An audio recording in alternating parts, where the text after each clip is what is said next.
Welcome to the premiere episode of Countdown to Daytona. JB Buno here along with host Dan Lucas. Dan, NASCAR season, it's almost here. We're getting revved up for another great season, and we're talking Daytona 500. JB, let me tell you something. If you're a NASCAR fan, when the season ends in the fall, it's not a very long off season in NASCAR. You're blessed in that sense. But you're still, once you get through the holidays and into the new year, you're like, come on, let's go. And finally, you get the countdown going to Daytona. You get to late January, and then it's on. We're almost there in Daytona. The best race of the year starts the season. That's the beauty of NASCAR in the Daytona 500. And we're starting with our premiere episode by picking up where the Daytona 500 left off last year. You're looking at it on your screen when Austin Dillon won his first Daytona 500. It was a thrilling experience. Oh, yeah. And Dan, I think that you know Austin a little bit, don't you? I do. We got a chance to hang out with Austin a little bit at his shop at Richard Childress Racing. It's in Welcome, North Carolina. If you're there, it's about an hour north of Charlotte and a little bit longer west, about an hour and 10, hour 15 west of Raleigh, Durham. So it's smack in the middle of the state there, right by Greensboro and Winston-Salem. And it's beautiful country. And these folks are dedicated. When I went in there, I couldn't believe what I saw at RCR and Austin Dillon. Now I know why this guy won the Daytona 500. This is quite an operation. Could he do it 2 years in a row? Well, Dan, you sat down with the defending champion, Austin Dillon, just a short time ago. Let's listen in to what Austin Dillon had to say. First thing I want to know is you're going to get your car back here in a few weeks. What are the plans for the car? Man, I better start thinking about them quick. I forgot about that, and that'll be exciting. I think my grandfather has plans for that car. It's probably going in the museum right there. I don't get to touch it. It's RCR's, so it'll be up there in the museum here in Welcome, North Carolina for everybody to see. I did notice in Victory Lane last year, I said, this car looks awfully clean for a Daytona winning car, because we've seen some beat up cars with mud and all over the place. I mean, you ran a race. It shows the race that you ran. You stayed out of trouble. Yeah, I think that was the big part of it, is putting ourselves in a great position. I've always said at the speedways, you must give yourself a chance to win it. You know, if you're taken out early, you're not going to be in that race. And we did a good job of putting ourselves in a pretty good position, scoring points in the second stage. And then we made a mistake, actually, toward the end. We were kind of behind. Caution came out, put us back in contention where we needed to be. And missed a big wreck, and we were there for when it counted. The final lap at Daytona, what do you remember about it? In how much detail do you remember? It was pretty detailed. I remember going in turn one, knowing that we were in a pretty good spot. What really made me feel confident was when Denny Hamlin kind of moved up the track to side draft me, because I knew Bubba was going to get a big draft off of both of our cars pretty much connected side by side. Going down the backstretch, when Bubba gave me that shove, I knew we had the momentum that we needed to complete the pass. And when Eric tried to block, it was one of those things where I'm going to keep going. I had all the momentum I needed, and you know, I feel like he would do the same thing with that kind of a run going to the checkered. And when you got past him and you saw you were clear, was there any point on that final lap when you thought, I've won? Or did you not think I've won until you crossed the line? Yeah, you know, that's such a surreal position to be in. It was like a dream come true. So even after we crossed the start-finish line, I'm freaking out, like trying to figure, I just want to hear it from someone else, like multiple times, yes, you are the winner, it's over, it's over. Because it's so hard to win a cup race, and when you put yourself in a position, it happens, it's pretty unbelievable. And you get to Victory Lane, and you know, a lot of folks that didn't really know the story of your history and how you grew up in the sport and your family, and then realizing it's 20 years since Dale Sr., and just all those things come together. What hit you when you entered Victory Lane? Was it memories? Was it, I still can't believe this? How did you approach that moment? It's probably just memories and emotion, and felt great. You know, I tore down the fence at Daytona a couple years back in July, pushing Jeff Gordon to his last Daytona race, and to come back and at the 500 win at a place that I've been going since I was a little kid. Seen so much history there. I've seen Dale Earnhardt win his 500. I've seen Kevin Harvick win one in our cars. To bring home another Harley J. Earl for RCR, it felt great.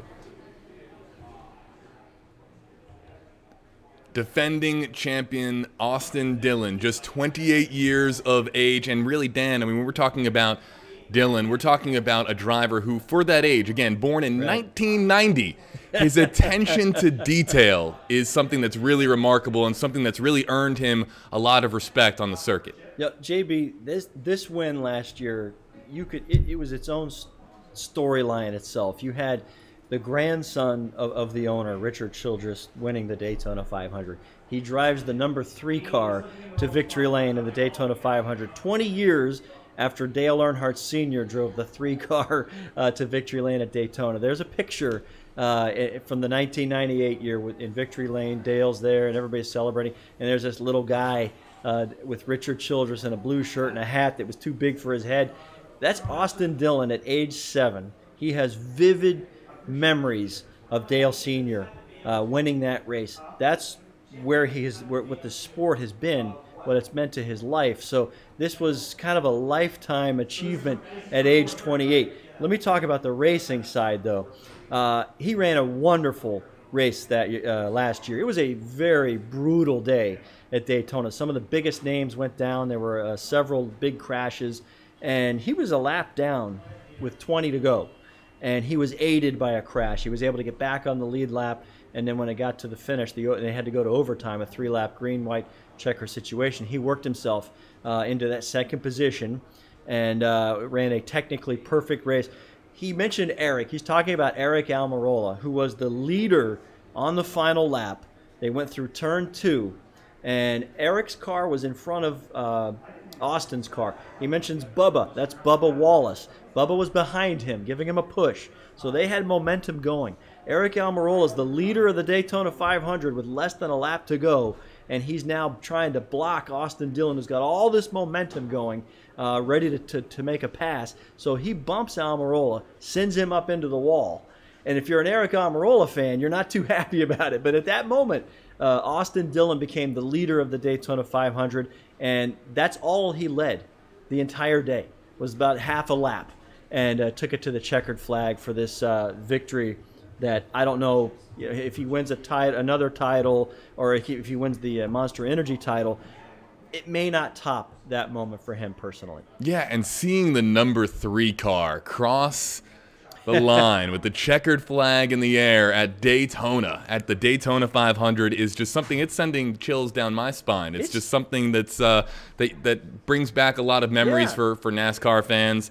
And let's talk a little bit about Richard Childress Racing, because we have video that you and sports journalist Bob Hansen got when you guys visited Richard Childress Racing. And look at these. I want everyone to look at these floors, because you could crack an egg on one of these floors and probably eat your dinner off the floor. That's right. This is a garage, folks, and look at how pristine it is in here. They call it the shop. That's right. And it is a massive complex, and you're looking at the giant room of cars. And I counted about 35 cars, and most of those are just frames now. They're not the outer frames.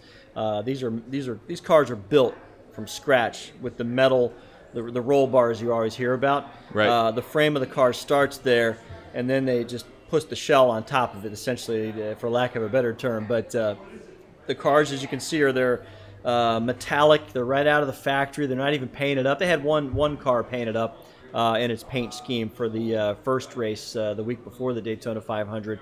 But this is where the magic happens. Right. They put the engine together piece by piece in this shop, and they've got other teams to work after as well. Ty Dillon, Austin's little brother, has a car, and also Daniel Emmerich, who's going to be a full-time Xfinity driver this year.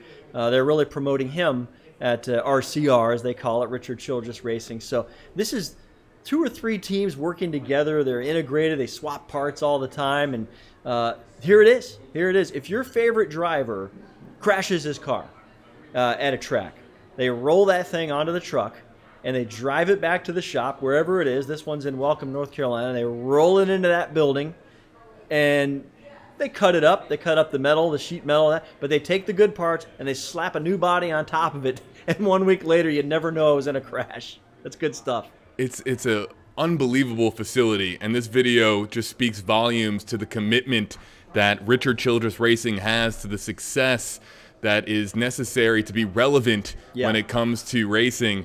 And so we heard you talk a little bit about Bubba Wallace, the man behind that push that you were referring to earlier. And I think that in our next episode, we're hearing from Bubba. We are, and let me tell you something. I had a chance to sit down with him as well. This is a cool guy, and he's a little bit younger. I say younger because Austin's 28 years old. They market and promote these young guns. Bubba's one of them, age 25. Austin, I would almost get out of that category of a young gun. He has two pretty big wins on the circuit, and there's some pretty high expectations on him. But Bubba Wallace, love that guy. He's going to be great when you get to hear him talk. So in our next episode here on Countdown to Daytona, it'll be me and Dan Lucas once again, and we're going to be hearing from Bubba Wallace. We hope that you can join us. So from here on our Countdown to Daytona set, JB Buno with Dan Lucas. We'll see you next time, again, on Countdown to Daytona.